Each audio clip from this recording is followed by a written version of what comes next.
പണവും പ്രതാവും നമുക്കെന്തിനാ എന്ന് പറയുന്ന ഒരു ഹാസ്യഗാനം പോലെ ഈ ജനസേവനം നടത്താൻ അധികാരത്തിന്റെ കാര്യമൊന്നുമില്ല അന്ന് പണ്ട് നമ്മുടെ SFI കാലത്ത് പറഞ്ഞ അതൊക്കെ വെറും കാൽപ്പനിക മാത്രമാണ്. അധികാര രാഷ്ട്രീയത്തിന്റെ പ്രാക്ടിക്കൽ പൊളിറ്റിക്സിന്റെ കാലത്ത് അങ്ങനെയൊന്നുമല്ല.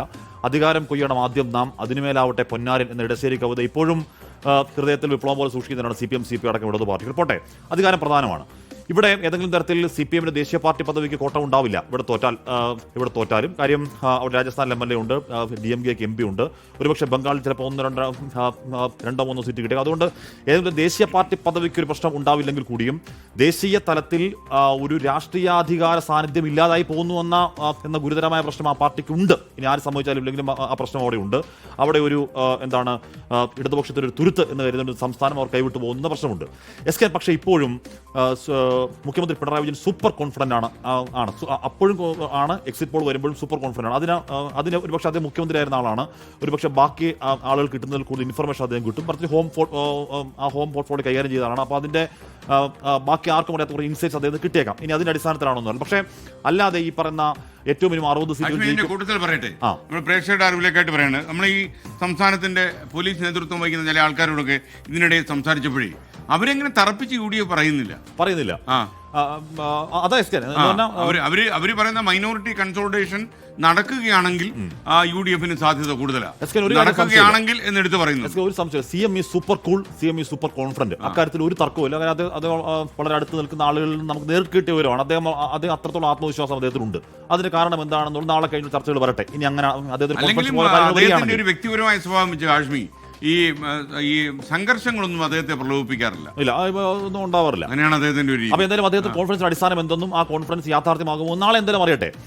പക്ഷേ സാധാരണഗതിയിൽ ഇടതുപക്ഷ പ്രവർത്തകരുടെ അല്ലെങ്കിൽ ഇടതുപക്ഷ നിരീക്ഷകരുടെ വലിയ കോൺഫിഡൻസിന്റെ അടിസ്ഥാനം ഞാൻ ഇന്നലെ പറഞ്ഞതുപോലെ അത് മണ്ഡല പുനർനിർണയത്തിന്റെ അടിസ്ഥാനത്തിൽ ഈ രാഷ്ട്രീയ ഡെമോഗ്രഫി ഇടതുപക്ഷത്തിന് ശക്തമായ അനുകൂല സാധ്യത നൽകുന്നുണ്ട് എന്ന കാര്യം തർക്കം. ഇപ്പം ഇനി B. ദിലീപ് കുമാർ അനുകൂലിച്ചാലും സമ്മതിച്ചാലും ഇല്ലെങ്കിലും 2009 നടന്നു, 2011, 2016, 2021 3 നിയമസഭാ കക്ഷികൾ കക്ഷി നിലയും ശതമാനക്കണക്ക് കൊടുത്ത് അത് വളരെ വ്യക്തമാവുകയും ചെയ്യും. അപ്പോൾ 60 സീറ്റുകൾ ഷുവർ ഷോട്ട്, അതിനുശേഷമുള്ള ബാക്കി സീറ്റുകളിലേക്ക് കേവല ഭൂരിപക്ഷം ഉറപ്പിക്കാൻ കഴിയുമെന്നാണ് പ്രതീക്ഷ. ഇത് നമ്മൾ പേപ്പറിൽ വരയ്ക്കുന്ന കണക്കുകൾ വരയ്ക്കുന്ന കാര്യമാണ് ഇക്കാര്യം. അതേസമയം UDF പ്രതീക്ഷ എന്താണ്? ഇതിനൊക്കെ മറികടക്കുന്ന രീതിയിലുള്ള ഭരണവിരുദ്ധ വികാരം സംസ്ഥാനത്തുണ്ടെന്നാണ് UDF-ന്റെ വിലയിരുത്തൽ. ഈ ഭരണവിരുദ്ധ വികാരം എന്ന് പറയുന്നത് ഓൾ ഓഫ് എ സഡൻ ഒരു 1-2 ആഴ്ച കൊണ്ട് വരുന്നതല്ല. അത് കുറഞ്ഞത് 3-4 വർഷം കൊണ്ട് ഇങ്ങനെ ഓരോരോ വിഷയങ്ങൾ ജനങ്ങളുടെ മനസ്സിലേക്ക് ഉറഞ്ഞ് അട്ടി ഒരു സോളിഡ് രൂപത്തിലിരിക്കുന്ന ഒരു പാറക്കല്ല് പോലൊരു സംവിധാനമാണ് ഈ ഭരണവിരുദ്ധ വികാരം എന്ന് പറയുന്ന സംവിധാനം.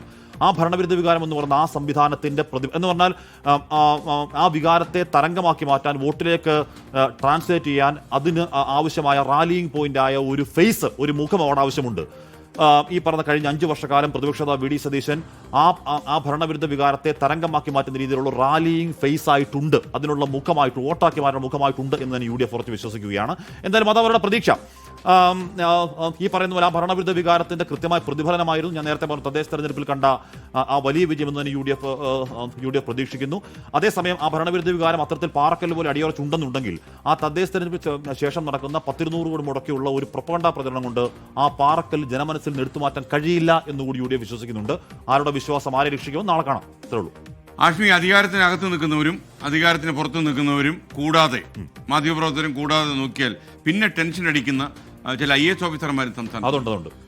B. അശോകിന്റെ ഒരു പ്രസ്താവന കേട്ടു. അദ്ദേഹം പറയുന്നത് യോഗേഷ് ഗുപ്തയ്ക്ക് ജീവനുണ്ടെങ്കിൽ അദ്ദേഹം കളി പഠിപ്പിക്കുമാരെ പറയുന്നത്. അങ്ങനെ ഓരോ ആളുടെയും പേരെടുത്ത് N. പ്രശാന്തും അദ്ദേഹവും കാര്യമായിട്ട് പറഞ്ഞത്. Collector bro,